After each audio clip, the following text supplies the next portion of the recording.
Subscribe to Storylab for more stories. Now, let's begin this one. Chapter 1. The Call That Changed Everything. Staff Sergeant Vernon Randall wiped the desert sand from his rifle scope, his weathered hands steady despite the 115-degree heat of Kandahar province. At 32, he'd spent the last decade serving his country, earning respect through 3 deployments and countless missions that never made the headlines. His unit called him Ice, not because he was cold, but because nothing could shake his composure. The satellite phone's ring cut through the evening briefing like a blade. Vernon rarely received calls during deployment. His parents had died in a car crash 5 years ago, and his younger sister Jessie was the only family he had left. She knew better than to call unless it was an emergency. Randall here. Sergeant Randall? This is Dr. James Swan from Mercy General Hospital in Cedar Falls. The voice was strained, careful. I'm calling about your sister, Jessie Randall. Vernon's blood turned cold. He stepped away from his squad, pressing the phone closer to his ear. What happened to her? She was found in an alley downtown 3 hours ago, barely alive. The doctor's voice dropped to a whisper. Sergeant, well, I'm about to tell you can't leave this conversation. The man who did this, his father is Mayor Dick Shea. The boy's name is Chad Shea, and he's untouchable in this town. The police have already been told to look the other way. Vernon's grip tightened on the phone until his knuckles went white. How bad is she? Broken ribs, internal bleeding, severe trauma to her face, and... Dr. Swan paused. Sergeant, she was sexually assaulted. She's stable now, but she's asking for you. She says you're her only chance for justice. The phone nearly shattered in Vernon's hand. Jessie was only 26, a kindergarten teacher who volunteered at the local animal shelter on weekends. She'd never hurt a soul in her life. The image of her broken and beaten made something dark and primal stir in Vernon's chest. I'll be on the first flight home, he said, his voice deadly calm. Sergeant, there's something else. Chad Shea has done this before. There have been whispers, but his father's influence runs deep. The district attorney, the police chief, half the city council, they all owe their positions to Mayor Shea. This family has been untouchable for 20 years. Vernon closed his eyes, his mind already shifting into tactical mode. Doctor, keep her safe. Don't let anyone near her who isn't medical staff. I'll be there in 18 hours. As he ended the call, Captain Max Osborne approached. Everything all right, Ice? Vernon looked at his commanding officer, a man he'd served beside for 6 years. I need emergency leave, sir. Family emergency. Osborne studied Vernon's face and nodded without question. He'd seen that look before. It was the expression of a man who'd just declared war. Take all the time you need. Your replacement will handle the rest of your tour. 12 hours later, Vernon sat in a military transport plane heading stateside, his personal effects in a single duffel bag beside him. But hidden within his gear were items that weren't standard issue, tactical equipment he'd acquired over the years, surveillance devices, and contacts in various government agencies who owed him favors. He spent the flight researching everything he could about Cedar Falls, the Shea family, and their network of influence. Mayor Dick Shea had been in office for 15 years, elected on promises of economic development and family values. His son Chad was 29, a trust fund playboy with a sealed juvenile record and a string of dismissed charges that painted a picture of privilege protecting predator. What Vernon discovered made his jaw clench. 3 other women had come forward over the years with similar accusations against Chad Shea. Each time, the cases mysteriously fell apart. Witnesses recanted, evidence disappeared, victims suddenly left town. The pattern was clear. The Shea family had turned justice into a commodity they could afford to buy. As the plane descended toward Chicago, Vernon made a silent promise to his sister and to those other forgotten victims. Chad Shea had hurt his last innocent person. Mayor Dick Shea's protection racket was about to meet a soldier who understood that sometimes justice required a different kind of war. He wouldn't be seeing the next sunset, at least not as the untouchable prince of Cedar Falls. Chapter 2. Homecoming and Harsh Realities. Cedar Falls looked exactly as Vernon remembered from his last visit 2 years ago, a picturesque Midwestern town of 40,000, with tree-lined streets, a historic downtown, and the kind of small-town charm that attracted young families and retirees. What he hadn't noticed before was how many buildings bore plaques thanking the Shea Development Corporation for their generous community investment. Mercy General Hospital smelled of antiseptic and false hope.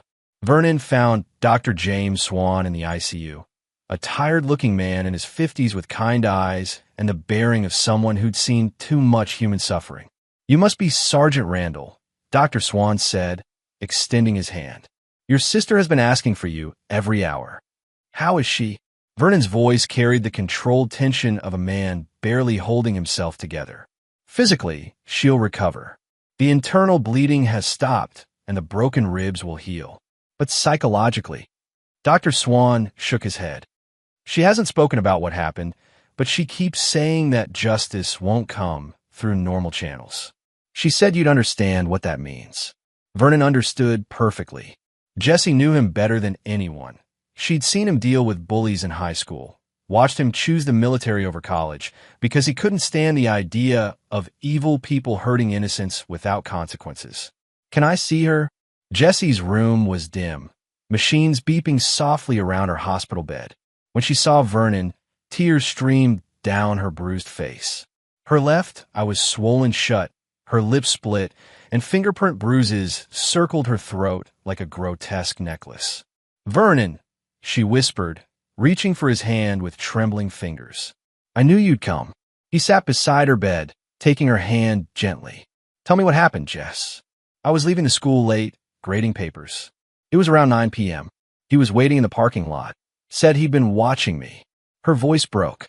"He said his daddy taught him that women like me needed to learn their place." Vernon's jaw tightened, but he kept his voice soft. "Did anyone see? Any cameras?" He made sure there weren't any witnesses. "Vernon, he knew things about my routine, where I lived, when I'd be alone.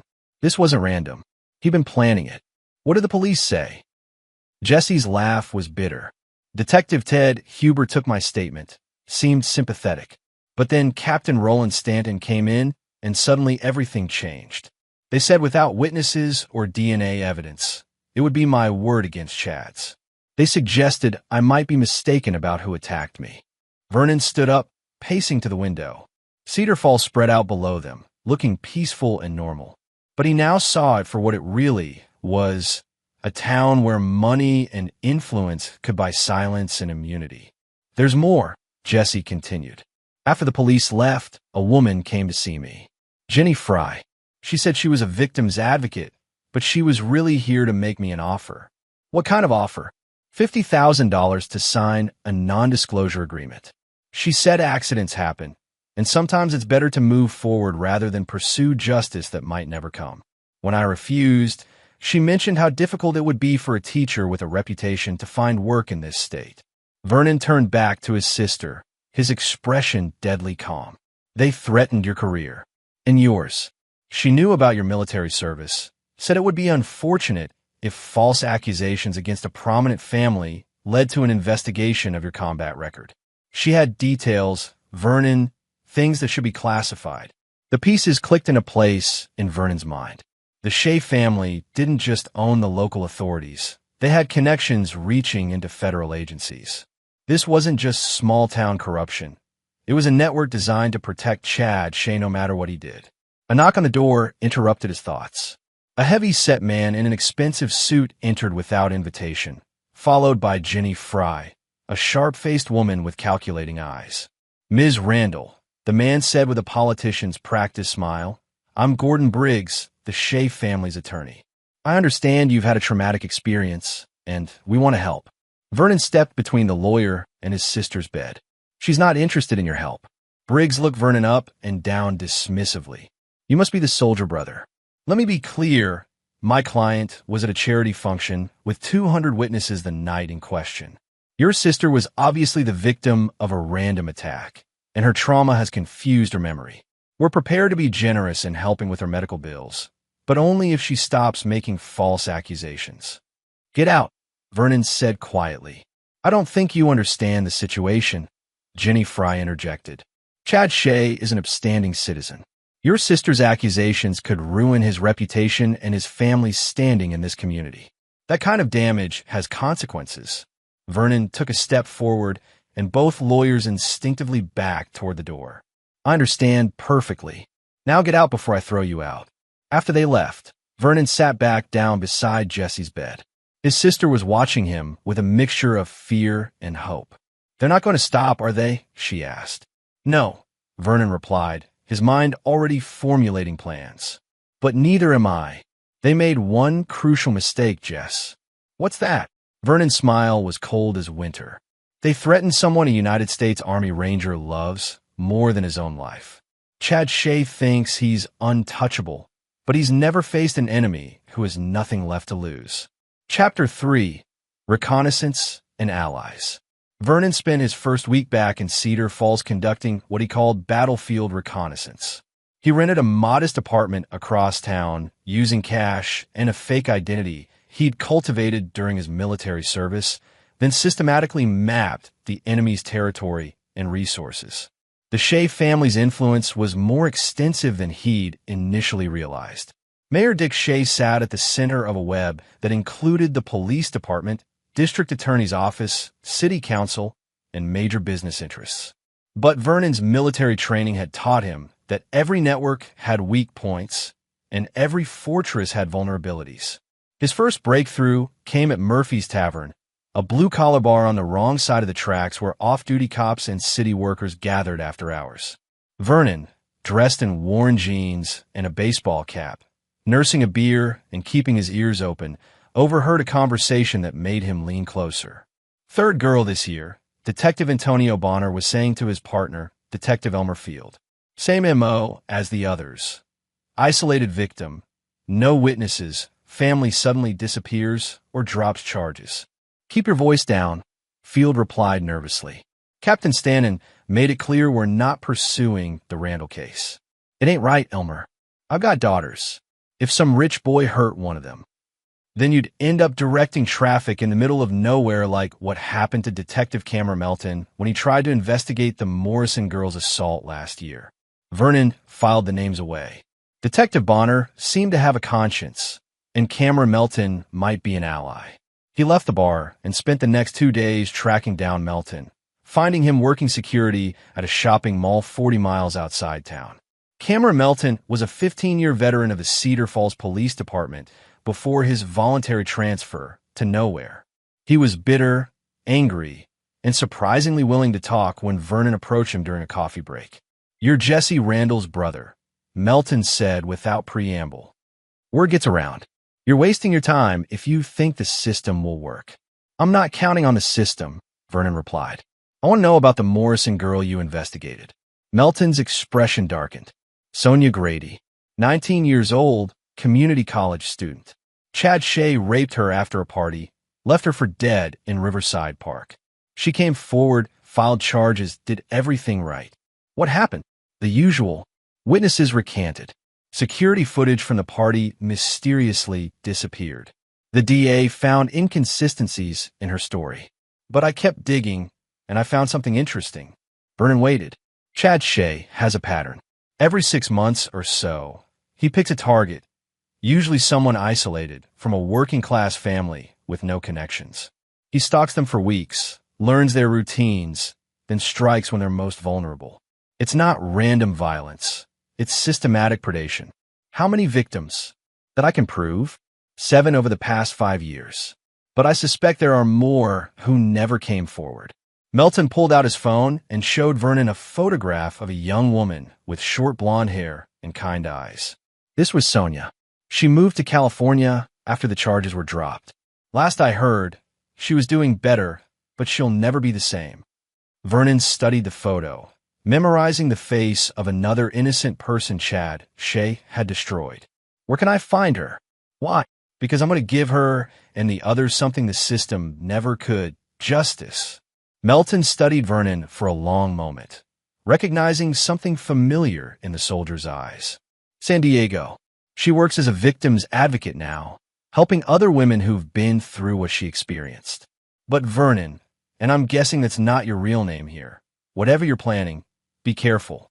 The Shea family has resources you can't imagine. So do I. That evening, Vernon made 2 phone calls. The first was to Master Sergeant Jay Cunningham, his former squad leader who now worked private security in Los Angeles. Ice. Heard you took emergency leave. Everything all right? I need a favor, Jay. How quickly can you get to San Diego? Depends on what you need. Vernon explained the situation in broad terms. Jay's response was immediate. I'll be there tomorrow. Anyone who hurts family needs to answer for it. The second call was to Caitlin Lee, a cybersecurity expert he'd worked with during a joint operation in Syria. She'd left the military to start her own consulting firm, specializing in digital forensics and information retrieval. Vernon Randall, she said warmly. This is a surprise. What can I do for you? I need someone's digital life turned inside out. Someone who thinks he's too smart to leave evidence. This wouldn't happen to be related to why you're back stateside early, would it? It might be. Send me the details. Consider it a favor between friends. By the end of the week, Vernon had assembled the beginnings of a team. Jay for muscle and tactical support, Caitlin for digital warfare, Cameron Melton for inside information, and potentially Detective Bonner as a source within the police department. But his most important discovery came when he visited Jessie at the hospital on Friday evening. She was doing better physically, scheduled to be discharged the following week, but her eyes still held the haunted look of someone whose world had been shattered. I've been thinking about what you said, she told him, about getting justice. I want to help. Jess, you've been through enough. No. Her voice was stronger than he'd heard since his return. Those lawyers, they came back twice more this week. Each time, the offer got bigger and the threats got more specific. They mentioned you by name, Vernon. They know things about your service record that are classified. Vernon's blood chilled. What kind of things? Operations in Afghanistan. Names of people you worked with. They said false accusations against their client might lead to an investigation of irregularities in your military service. The threat was clear. Fabricate evidence of war crimes or violations of military law to destroy Vernon's reputation and freedom. But it also revealed something crucial. The Shea family was scared enough to overreach, which meant they were vulnerable. There's something else, Jessie continued. Dr. Swan gave me a message from another victim. She heard about my case and wants to meet.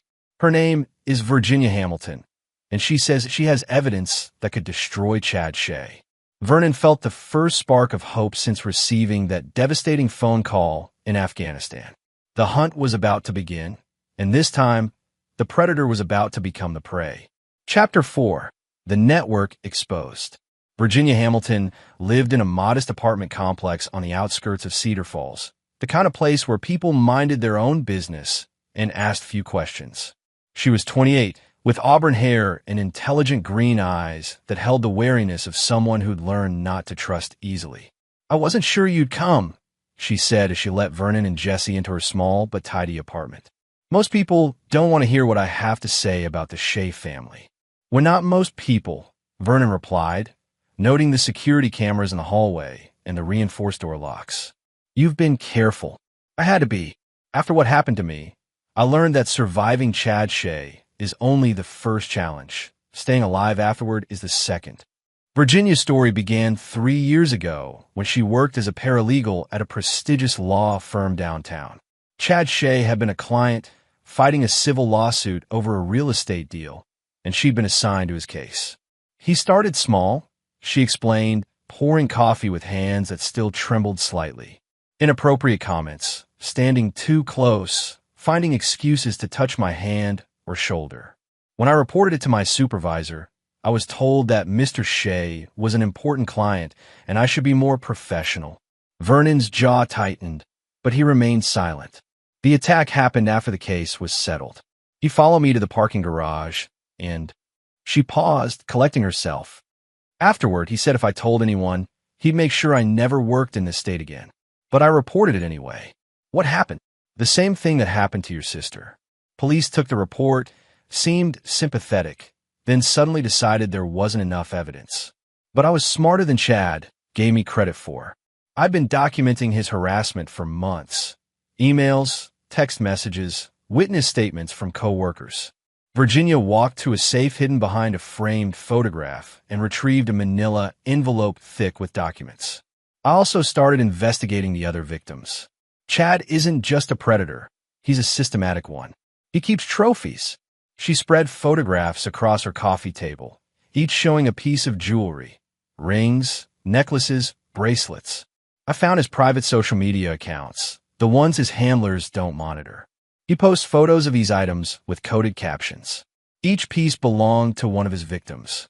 Vernon studied the photographs, his trained eye noting the careful composition and lighting. He's proud of what he does. More than that, he's addicted to it. The thrill isn't just in the attack, it's in the aftermath. Knowing he destroyed someone's life and got away with it. Jesse leaned forward, pointing to a silver bracelet with a distinctive butterfly charm. I remember that. Sonia Grady was wearing it in her college ID photo. Exactly. And this one, Virginia pointed to a jade ring, belonged to Marcella Little. She was a waitress at the country club. Attacked 2 years ago in the club's parking lot. She left town the next week. Vernon's phone buzzed with a text from Caitlin Lee. Found something big. Can you talk? He stepped outside to make the call, while Virginia continued showing Jesse her research. Vernon, I've been going through Chad Shay's digital life like you asked. On the surface, he's clean, too clean. But I found some interesting backdoors. What kind of backdoors? The kind that suggests someone else is monitoring his online activity and sanitizing it regularly. Professional-grade digital cleaning, the kind that costs serious money. His father? Bigger than that. I traced the digital footprint to a company called Apex Security Solutions. They specialize in reputation management and crisis containment for high-profile clients. Politicians, celebrities, executives, people who can't afford scandals. Vernon felt pieces clicking into place. What else did you find? Encrypted communications between Chad and someone using the handle Fixer. The messages are coded, but the timestamps correspond with dates when other women reported assaults. Vernon, they're not just covering up Chad's crimes after the fact. They're helping him select and stalk his targets. The revelation hit Vernon like a physical blow. This wasn't just about a spoiled, rich kid with violent tendencies. It was an organized operation designed to enable and protect a predator. There's more, Caitlin continued. I found financial records showing payments from the Shea family's accounts to various officials in Cedar Falls. Police department, district attorney's office, even some judges. It's a comprehensive bribery network. Can you prove it? With time, yes. But Vernon, these people are professionals. If they realize someone's investigating, they'll cover their tracks quickly. Vernon returned to Virginia's apartment, where she was showing Jesse a detailed timeline of Chad's attacks. I've been tracking his pattern for 3 years, Virginia explained. He targets women who are isolated, hardworking, and unlikely to be believed if they come forward. Teachers, students, service workers, people without connections or resources. How many victims have you identified? Definitely 7, possibly 12. But here's the thing. I think someone else is helping him choose targets. The information he has about his victims is too detailed, too specific. Someone with access to employment records, school files, even medical information. Vernon shared what Caitlin had discovered about Apex Security Solutions and the Fixer communications. Virginia's face went pale. That explains how he knew about my therapy sessions. Information I'd only shared with my counselor started showing up in the threatening messages I received after I filed the police report. What kind of messages? She retrieved her phone and scrolled through saved screenshots. See this? Maybe you should focus on healing instead of false accusations. How do they know I was in therapy? Or this one. Your medical records show a history of depression. That might affect your credibility.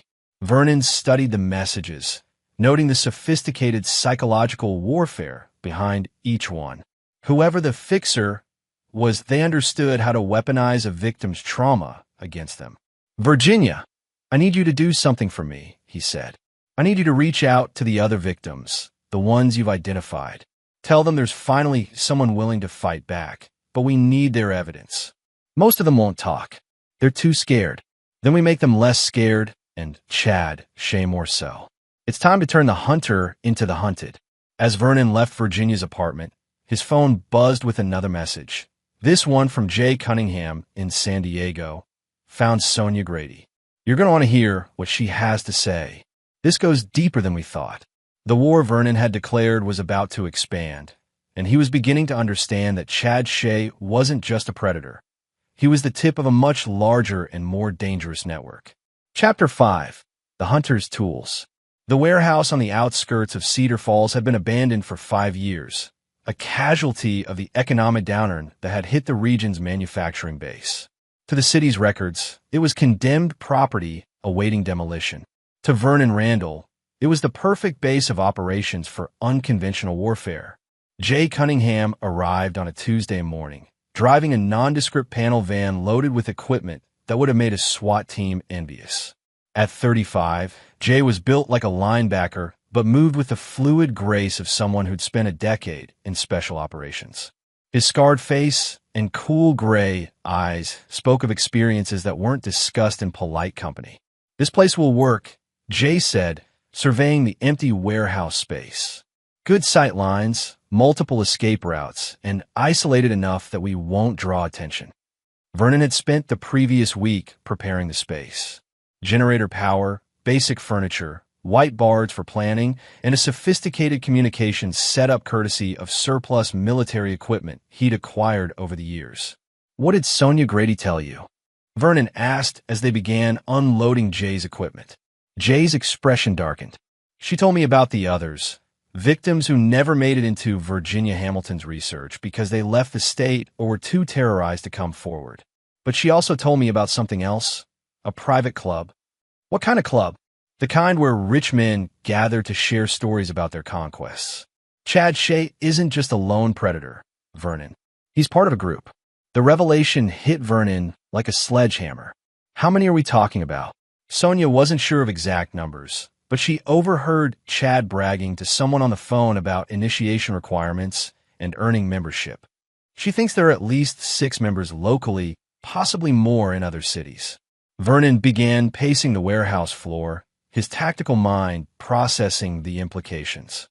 A predator ring. They're sharing methods, protecting each other, maybe even coordinating attacks. It gets worse. Sonia said Chad mentioned something about special events, gatherings where members bring victims for the group's entertainment.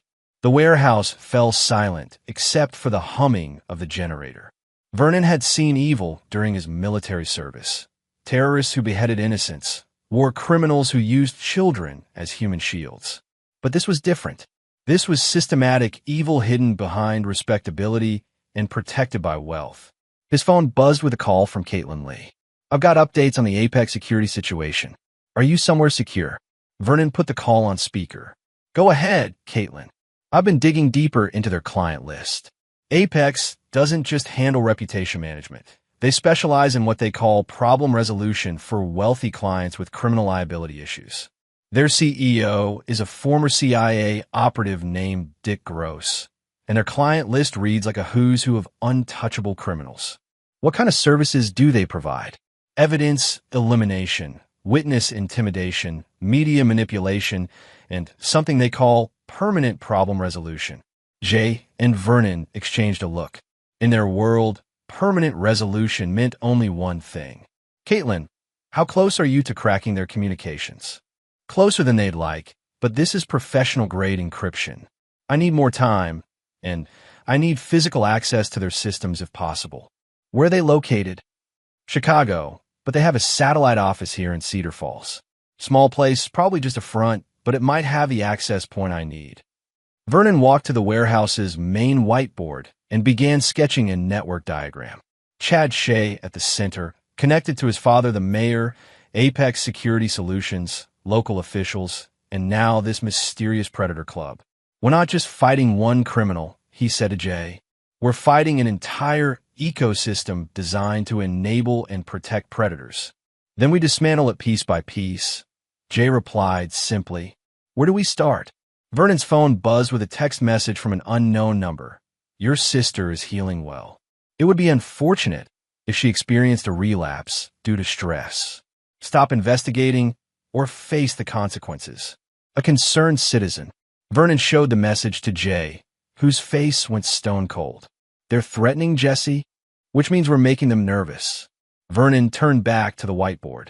Caitlin, I need you to trace that message and get me everything you can on Apex's local operations. Jay, we need to accelerate our timeline. What about the other victims? Virginia Hamilton said she'd reach out to them. As if summoned by their conversation, Vernon's phone rang. Virginia Hamilton's voice was tight with fear. Vernon, we have a problem. I reached out to 3 of the other victims like you asked. 2 of them hung up immediately, but Marcella Little agreed to meet. She was supposed to come to my apartment an hour ago. Maybe she changed her mind?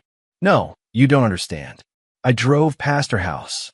There are 2 police cars in the driveway, and I saw them loading someone into an ambulance. Vernon felt his blood turn to ice. We'll be right there. As they grabbed their gear and headed for Jay's van, Vernon's mind was already shifting into combat mode. The enemy had escalated, which meant they were desperate, but also meant they'd made their first tactical error. Desperate enemies made mistakes, and Vernon Randall had built a career on exploiting his enemies' mistakes. Jay, he said as they pulled out of the warehouse parking lot, it's time to show these people what happens when you threaten a ranger's family. The war was about to begin in earnest.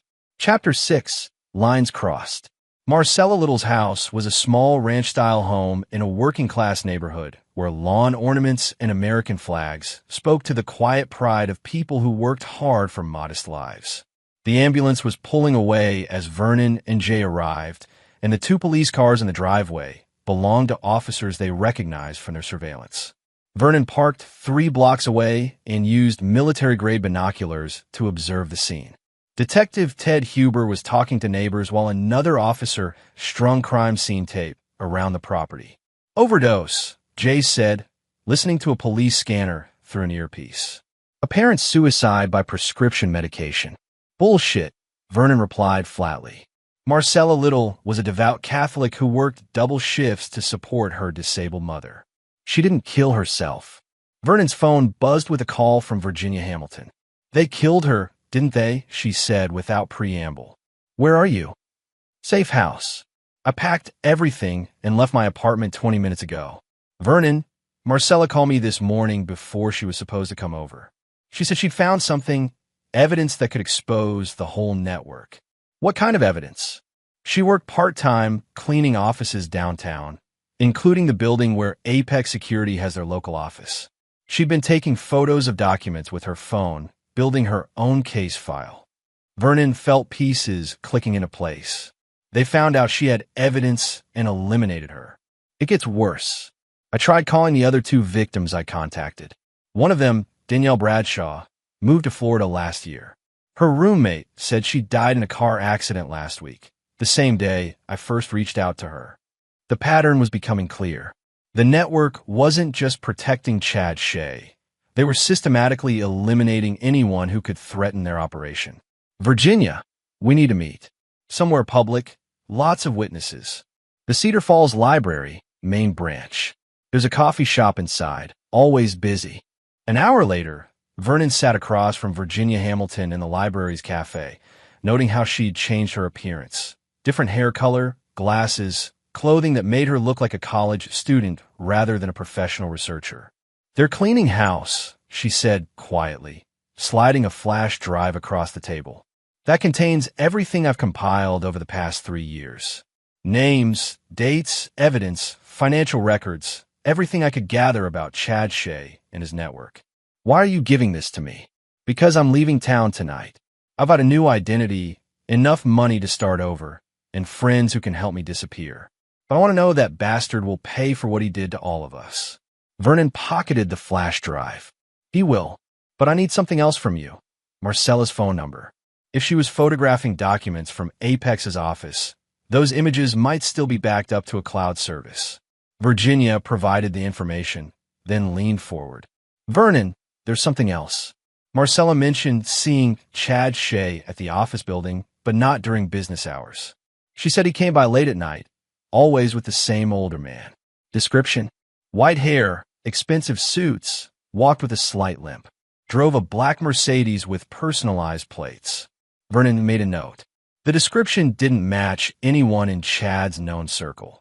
which meant the network was larger than they'd realized. After Virginia left, Vernon called Caitlin Lee. I need you to do two things. First, access Marcella Little's cloud storage, all major services. See what she might have backed up automatically. Second, run a search for black Mercedes registrations in the Cedar Falls area with personalized plates. Already on it. I've also been monitoring police communications. Marcella Little's death is being ruled a suicide. Case closed.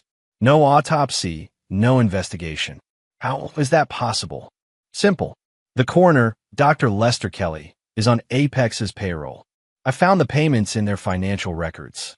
Vernon felt the familiar cold rage building in his chest. The corruption went deeper than he'd imagined. They'd compromised the very people responsible for seeking truth and justice for the dead. His phone buzzed with a text from Jay. Hospital situation. Come now. Vernon's blood turned to ice.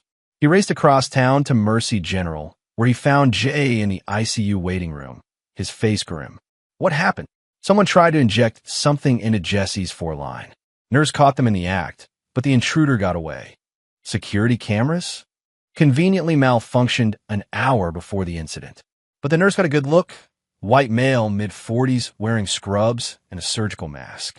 He knew exactly which room she was in and how to access her for without triggering alarms. Vernon pushed past Jay toward Jesse's room, where Dr. Swan was checking her vitals. She's fine, the doctor assured him quickly. Nurse Jen Sanford stopped him before he could inject anything. But Mr. Randall, this was a professional attempt. Whoever sent him new hospital procedures and had legitimate access credentials. Where is she now? We moved her to a secure wing. Private security, limited access. But Dr. Swan hesitated. But what? I received a call from the hospital administrator an hour ago. There's been a review of your sister's case, and her insurance coverage is being questioned. They want to discharge her tomorrow. Vernon's hands clenched into fists. They're trying to force her out where she'll be vulnerable. That's my assessment as well. Mr. Randall, I've been practicing medicine for 25 years, and I've never seen this level of systematic intimidation. Whatever you're planning to do about this situation, do it quickly. That evening, Vernon stood in the abandoned warehouse, staring at the network diagram he'd drawn on the whiteboard. The connections between Chad Shea, his father, Apex Security, corrupt officials, and now apparent contract killers painted a picture of an organization that had evolved far beyond simple crime, family corruption. Jay was cleaning weapons with the methodical precision of a professional soldier. Rules of engagement? He asked without looking up. Vernon considered the question. They'd crossed the line when they tried to murder Jessie in her hospital bed. The gloves were officially off. No more surveillance. No more evidence gathering. They want to escalate to attempted murder. We'll give them a war they can't win. His phone buzzed with a call from Caitlin. Vernon, I found something in Marcella's cloud storage that changes everything. You need to see this immediately. What is it? Proof that Chad Shea isn't just part of a predator ring. He's the recruitment coordinator. And their next target is already selected. Vernon's blood ran cold. Who? Pauline Grant. 19 years old, community college student, worked part-time at the campus bookstore. According to the documents Marcella photographed, the initiation event is scheduled for tomorrow night. The hunt was over. Tomorrow night, Vernon Randall would remind Cedar Falls what happened when someone threatened his family and innocent people under his protection. Chad Shea and his network were about to learn that some wars couldn't be won with money and influence. Chapter 7. The Predator's Last Hunt. Pauline Grant had no idea she was walking into a trap. The 19-year-old community college student left her evening psychology class, as she did every Thursday.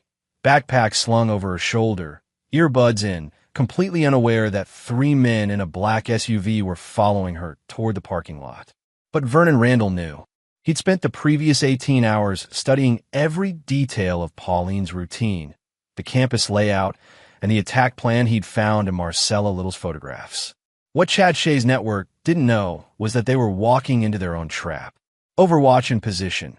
Jay Cunningham's voice crackled through Vernon's earpiece. From his position on the campus library's roof, Jay had sight lines covering the entire area. Digital surveillance is live, Caitlin Lee confirmed from her mobile command center parked 2 blocks away. I'm recording everything. Video, audio, communications. Whatever happens tonight will be documented. Vernon crouched behind a maintenance building 30 yards from where Chad Shea waited with 2 older men in expensive suits. Through night vision binoculars, he could see Chad pacing nervously while his companions remained calm and professional. This was clearly a regular operation for them. Movement on the north side, Jay reported. Target is approaching the kill zone. Pauline walked across the parking lot, completely oblivious to the danger. She was small, maybe 5 feet tall, with long dark hair and the kind of innocent face that belonged on college recruitment brochures. Vernon thought of Jesse at that age, full of hope and trust in a world that seemed safe and orderly. Here we go, Vernon murmured as Chad Shea stepped out from behind a van. Excuse me, miss? Chad called out in his practiced, charming voice. I think you dropped this. Pauline stopped, pulling out her earbuds. She was 20 feet from where the other men waited in the shadows. I'm sorry. Chad held up what looked like a student ID card. I saw this fall from your backpack. Pauline, right? The girl's face lit up with gratitude as she approached. Oh my God, thank you so much. I would have been in so much trouble if I lost that. She was 10 feet away when Vernon made his move. Chad Shea. Vernon's voice cut through the night like a blade. Step away from the girl. Chad spun around, his face going white as Vernon emerged from the shadows.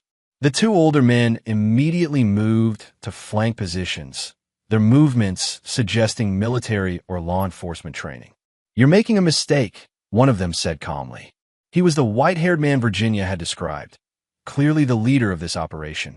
Walk away. Pauline looked between Vernon and the 3 men, confusion turning to fear as she realized something was very wrong. Pauline, Vernon said without taking his eyes off Chad, call 911 and run toward the library. Now, the girl didn't need to be told twice. She sprinted toward the well-lit campus buildings while fumbling for her phone. You can't prove anything, Chad said, his voice higher than usual. This is just a coincidence. You were just planning to rape and possibly murder an innocent 19-year-old girl, Vernon interrupted. But the thing is, Chad, I've been documenting your activities for weeks. Every victim, every cover-up, every payoff. The white-haired man's hand moved toward his jacket, but Jay's voice crackled through Vernon's earpiece. I've got him. 1 word, and he's down. I wouldn't, Vernon advised. My spotter has a very itchy trigger finger, and frankly, we're all tired of pretending you people deserve to breathe. You don't understand what you're dealing with, the white-haired man said. This organization has resources. Had resources, Vernon corrected. Past tense. While you were planning tonight's attack, my people were busy dismantling your network.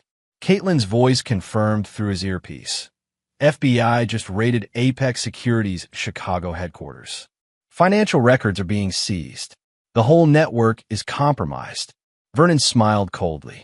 Did you really think a few corrupt local cops could protect you from federal investigators? I've been building a case for weeks, and tonight was just the final evidence I needed. Chad looked desperately at his companions. You said this couldn't happen. You said we were protected. Shut up, you idiot, the white-haired man snapped. But Chad was panicking now, his composure completely shattered. I want immunity. I'll testify against all of them. The mayor, the judges, everyone on the payroll. Vernon's earpiece crackled with updates. Police units responding. ETA, 3 minutes, from Caitlin and federal agents en route. Detective Bonner is with them, from another voice he didn't recognize. The thing is, Vernon said, walking closer to Chad, I don't actually need your testimony. I have financial records, victim statements, video evidence, and a complete breakdown of your operation. What I really wanted was to look you in the eye when your world came crashing down. Sirens could be heard in the distance, growing louder. But here's the best part, Vernon continued, his voice dropping to barely above a whisper. Tonight isn't about arresting you. Tonight is about something much more permanent. Chad's face went pale. What do you mean? Vernon reached into his jacket and pulled out a manila envelope thick with documents. Every detail of your crimes, every victim's story, every piece of evidence. It's all going public tomorrow morning. Not just locally, nationally. He threw the envelope at Chad's feet. Your father's political career is over. Your family's business empire will collapse under the scandal. Every victim you've hurt will have their day in court, and you'll spend the rest of your life in a federal penitentiary. The sirens were getting closer, and Vernon could see flashlights approaching from multiple directions. But the real justice, Vernon said, stepping so close that Chad could see the fury in his eyes, is that you'll spend every day in prison knowing that you're not untouchable anymore. You're just another predator who found out what happens when you hurt the wrong person's family. Police cars screeched into the parking lot, their lights illuminating the scene in harsh white and blue. But these weren't the corrupt local cops who'd been covering for Chad. These were federal agents, led by Detective Antonio Bonner, who had finally found the courage to do what was right. Chad Shea, Agent Terry Nolan called out, "You're under arrest for conspiracy to commit kidnapping, sexual assault, and murder. You have the right to remain silent." As Chad was handcuffed and led away, he looked back at Vernon with a mixture of rage and terror. "This isn't over. Your father is being arrested at his home right now," Vernon replied calmly, "along with everyone else in your network. It's very much over, Chad." The white-haired man, whom Vernon now knew was Dr. Enrique Steele, a former CIA operative who'd built Apex Security into a criminal enterprise, said nothing as he was arrested. But his eyes met Vernon's with the recognition of one professional acknowledging another. As the police cars drove away with their prisoners, Jay climbed down from his sniper position while Caitlin emerged from her mobile command center. "It's done," Jay said simply. "No," Vernon replied, watching the taillights disappear into the night. "Now it's done." His phone buzzed with a call from Dr. Swan at the hospital. "Mr. Randall, I thought you should know. Your sister is asking for you. She says she's ready to testify." For the first time in weeks, Vernon Randall smiled. Chapter 8. Justice Served. The federal courthouse in Cedar Falls had never seen a media circus like the one that surrounded the trial of Chad Shea and his criminal network. Reporters from national news outlets filled the steps, while inside, the largest courtroom in the building was packed with victims, their families, and citizens who had lived under the Shea family's influence for 2 decades. Vernon sat in the gallery's front row, watching as his sister Jessie took the witness stand. 3 months of recovery had returned strength to her voice and steel to her spine. She wore a simple blue dress that made her look professional and dignified, nothing like the broken woman he'd found in the hospital bed. "Ms. Randall," Prosecutor Agent Roland Stanton said gently, "can you tell the court what happened on the night of March 15th? Jessie's voice was clear and steady as she recounted the attack. When she finished, there wasn't a dry eye in the courtroom, and Chad Shea was staring at his hands, unable to meet anyone's gaze. "And during your recovery, did anyone attempt to intimidate you or your family?" "Yes. The defendant's lawyers offered me money to sign a non-disclosure agreement. When I refused, they threatened my career and my brother's military service. Then someone tried to inject an unknown substance into my foreline while I was in the hospital." The jury's faces showed shock and disgust. These weren't just crimes of violence. They were crimes of systematic oppression and intimidation. Chad's defense attorney, a high-priced lawyer from Chicago, had spent 3 days trying to paint his client as a victim of circumstance and false accusations. But the evidence was overwhelming, and more damaging testimony came from unexpected sources. Dr. Enrique Steele, the former CIA operative who'd run Apex Security, had taken a plea deal in exchange for his testimony. His calm, professional demeanor made his words even more chilling. "The defendant and his father retained our services to manage what they termed reputation issues," Steele testified. "Our initial contract involved standard crisis management, media control, witness intimidation, evidence elimination. But over time, the scope expanded." "In what way?" "We began providing proactive services. Target identification, surveillance, attack planning, and post-incident cleanup. The defendant wasn't just a client. He was a partner in what became a systematic criminal enterprise." Steele's testimony revealed the full scope of the operation. 12 confirmed victims over 5 years, with potential victims in 3 other states where Chad had traveled.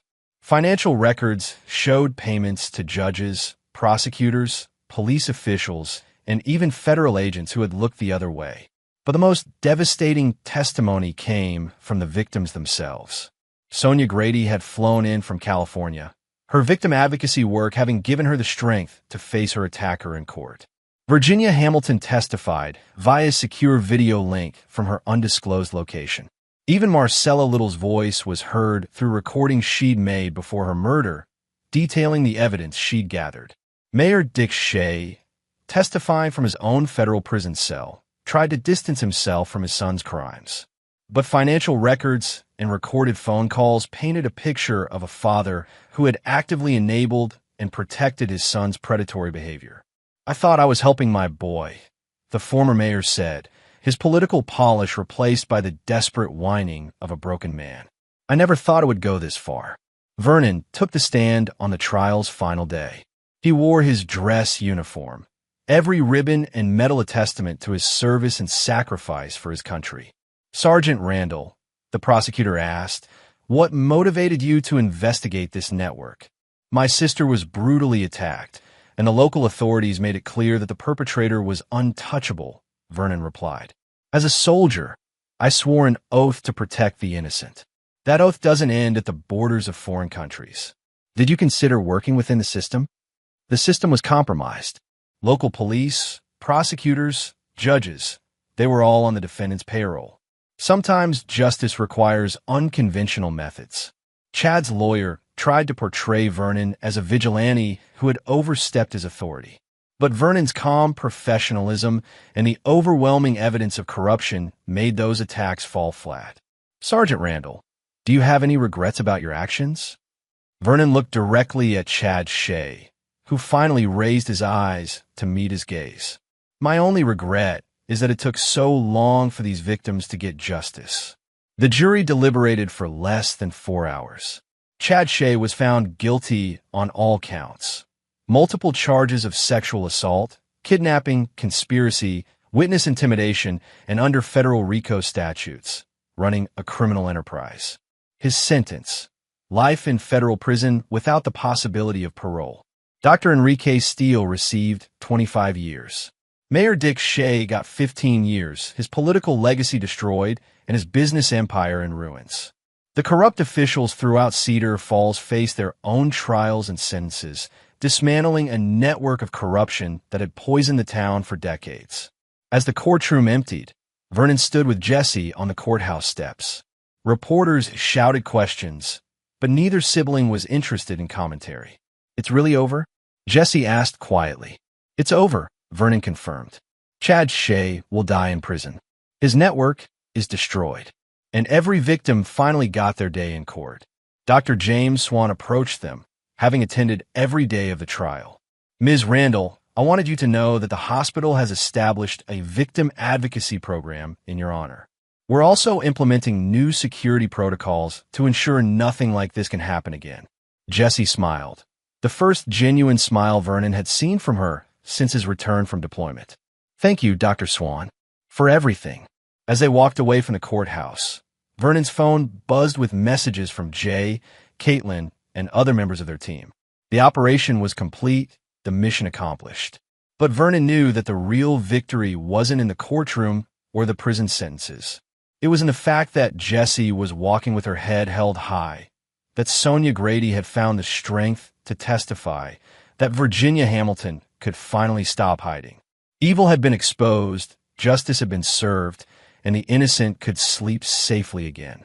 For a soldier who had spent his career protecting people from monsters, that was victory enough. Chapter 9: New Beginnings. 6 months after the trial, Cedar Falls was a different town. The corruption that had poisoned its institutions was being systematically rooted out, and new leadership was working to rebuild trust between the community and its public servants. Detective Antonio Bonner had been promoted to police chief, and his first act was implementing comprehensive reforms and accountability measures. Vernon Randall stood in the empty warehouse that had served as his command center during the investigation. The white boards had been erased, the equipment packed away, and the space was returning to its abandoned state. but the memories of what had been accomplished here would stay with him forever. Penny, for your thoughts. Jesse's voice came from behind him. She looked healthier than she had in months, her face having lost the haunted expression that had defined her since the attack. Just remembering, Vernon replied. This place saw a lot of planning, a lot of anger, and ultimately a lot of justice. Jesse joined him in the middle of the empty space. I got a call from Sonia Grady yesterday. She's starting a nonprofit organization to help other victims fight back against powerful predators. She wants to call it the Randall Foundation. Vernon raised an eyebrow. After us. After you, actually. She said what you did here proved that no one is truly untouchable if good people are willing to fight for justice. The irony wasn't lost on Vernon. He'd returned from war to find his own country's institutions compromised by the same corruption he'd fought overseas. But in the end, the principles were the same: protect the innocent, pursue justice, and never surrender to evil no matter how powerful it appears. His phone buzzed with a call from Jay Cunningham, who had returned to Los Angeles but stayed in regular contact. "Ice, you see the news?" "Which news?" 3 more cities have opened investigations based on the Apex security client list. Looks like your little war started a nationwide reckoning. Vernon wasn't surprised. Corruption rarely stayed contained to one location, and Apex's client records had revealed a network of wealthy predators operating under the protection of bot influence across multiple states. Any word on Steele's cooperation? He's singing like a canary. FBI estimates they'll make at least 50 more arrests based on his testimony. The man kept detailed records of every crime he helped cover up. After the call ended, Jessie studied her brother's expression. "You're thinking about leaving town, aren't you?" Vernon nodded slowly. "My work here is done. Chad Shea will die in prison. His network is destroyed, and the town is healing. But there are other places where predators think they're untouchable. Other sisters who need protecting. Something like that." Jessie was quiet for a long moment. "I understand. But Vernon, you can't fight the whole world's monsters by yourself." "I won't be by myself. Caitlin is starting a consulting firm that specializes in exposing corrupt networks. Jay's putting together a team of specialists for situations where traditional law enforcement can't or won't act. We're calling it something simple: justice solutions. Vigilantes for hire. Justice for people who can't get it any other way. Pro bono for victims, paid for by people who want to ensure monsters face consequences." Vernon's phone buzzed with a text from Caitlin. New case just came in. Senator's daughter in Montana. Similar pattern to Chad Shea. Local authorities compromised. Interested, he showed a message to Jessie, who read it and smiled sadly. Someone else needs their big brother. Yeah, someone else does. They stood in comfortable silence for a few minutes, both understanding that Vernon's war against predators and corruption wasn't ending. It was expanding. "Will you be careful?" Jessie asked finally. "I'll be smart. I'll be thorough. And I'll be absolutely ruthless when it comes to protecting innocent people from monsters." Vernon's phone rang again, this time with a call from Detective Cameron Melton, who had been reinstated to the Cedar Falls Police Department and promoted to lead a new task force investigating historical cases of covered-up crimes. "Vernon, I wanted to thank you again before you leave town. We've reopened 16 cases that were buried over the years. Real investigations this time, with real consequences. That's what matters, Cameron. Justice delayed isn't always justice denied, if good people are willing to keep fighting." As the sun set over Cedar Falls, Vernon and Jessie walked out of the warehouse together. Tomorrow, Vernon would drive to Montana to help another victim fight another monster. But tonight, he was content to know that his sister was safe, that justice had been served, and that the principles he'd sworn to defend as a soldier were alive and well in civilian life. "Vernon," Jessie called as they reached their cars. "Yeah. When you find that senator's daughter in Montana, tell her she's not alone. Tell her that sometimes the good guys really do win." Vernon smiled, thinking of Chad Shea in his federal prison cell, of Mayor Dick Shea stripped of power and influence, of all the victims who had finally received justice.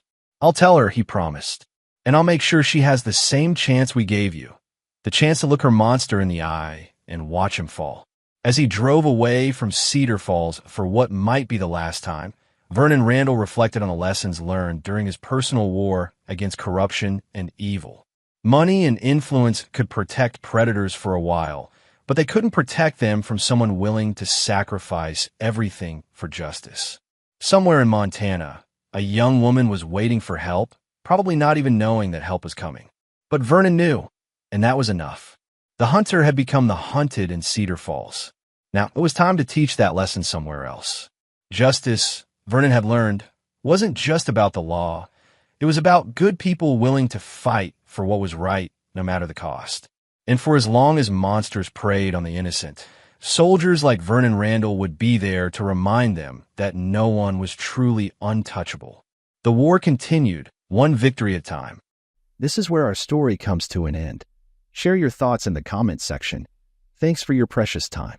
If you enjoyed this story, then please make sure you subscribe to this channel. That would help me a lot. Click on the video you see on the screen, and I will see you there.